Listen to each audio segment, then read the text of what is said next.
এই চাৰিওজন মন্ত্ৰীৰ আগমনে বা ইণ্ডাকশ্যনে আমাৰ মন্ত্ৰীসভাখন সফল কৰিব। ডক্টৰ মই ভাবিছোঁ যে ডক্টৰ কালি পৰহি দিনাখন আমি দিম। আমাৰ অসমত যিমান জিলা আছে সেইমতে আমি অভিভাৱক মন্ত্ৰীও দিব পৰা নাছিলোঁ। মন্ত্ৰীৰ সংখ্যা কম আছিলে। বহুত মন্ত্ৰীৰ ওচৰত অতিৰিক্ত বিভাগ আছিলে। মোৰ কাষতে অতিৰিক্ত বিভাগ আছিলে।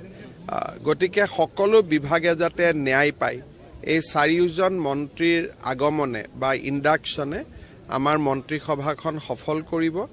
আৰু আমি চেষ্টা কৰিছোঁ যাতে মন্ত্ৰীসভাত সকলো ক্ষেত্ৰ সকলো ভাষা-ভাষী ৰাইজক আমি যাতে স্থান দিব পাৰোঁ। ডক্টৰ মই ভাবিছোঁ যে ডক্টৰ কালি পৰহি দিনাখন আমি দিম। ডেফিনেটলি সাল সলনিটো হ'বই, কাৰণ চাৰিজন নতুন মানুহ আহিলে পুৰণা থকা মানুহখিনিৰ পৰা কাটি পেলাইতো চাৰিজনক নতুন দিব লাগিব। গতিকে সাল সলনি হ'ব।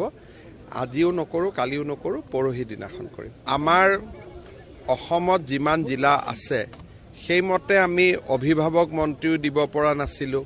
মন্ত্ৰীৰ সংখ্যা কম আছিলে। বহুত মন্ত্ৰীৰ ওচৰত অতিৰিক্ত বিভাগ আছিলে। মোৰ কাষতে অতিৰিক্ত বিভাগ আছিলে। গতিকে সকলো বিভাগে যাতে ন্যায় পায়, এই চাৰিওজন মন্ত্ৰীৰ আগমনে বা ইণ্ডাকশ্যনে আমাৰ মন্ত্ৰীসভাখন সফল কৰিব। আৰু আমি চেষ্টা কৰিছোঁ যাতে মন্ত্ৰীসভাত সকলো ক্ষেত্ৰ সকলো ভাষা-ভাষী ৰাইজক আমি যাতে স্থান দিব পাৰোঁ। ডক্টৰ মই ভাবিছোঁ যে ডক্টৰ কালি পৰহি দিনাখন আমি দিম। ডেফিনেটলি সাল সলনিটো হ'বই, কাৰণ চাৰিজন নতুন মানুহ আহিলে পুৰণা থকা মানুহখিনিৰ পৰা কাটি পেলাইতো চাৰিজনক নতুন দিব লাগিব। গতিকে সাল সলনি হ'ব। আজিও নকৰোঁ, কালিও নকৰোঁ, পৰহি দিনাখন কৰিম। আমাৰ অসমত যিমান জিলা আছে সেইমতে আমি অভিভাৱক মন্ত্ৰীও দিব পৰা নাছিলোঁ। মন্ত্ৰীৰ সংখ্যা কম আছিলে। বহুত মন্ত্ৰীৰ ওচৰত অতিৰিক্ত বিভাগ আছিলে। মোৰ কাষতে অতিৰিক্ত বিভাগ আছিলে।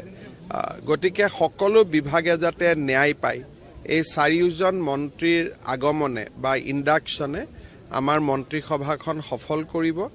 আৰু আমি চেষ্টা কৰিছোঁ যাতে মন্ত্ৰীসভাত সকলো ক্ষেত্ৰ সকলো ভাষা-ভাষী ৰাইজক আমি যাতে স্থান দিব পাৰোঁ। ডক্টৰ মই ভাবিছোঁ যে ডক্টৰ কালি পৰহি দিনাখন আমি দিম। ডেফিনেটলি সাল সলনিটো হ'বই, কাৰণ চাৰিজন নতুন মানুহ আহিলে পুৰণা থকা মানুহখিনিৰ পৰা কাটি পেলাইতো চাৰিজনক নতুন দিব লাগিব। গতিকে সাল সলনি হ'ব। আজিও নকৰোঁ, কালিও নকৰোঁ, পৰহি দিনাখন কৰিম।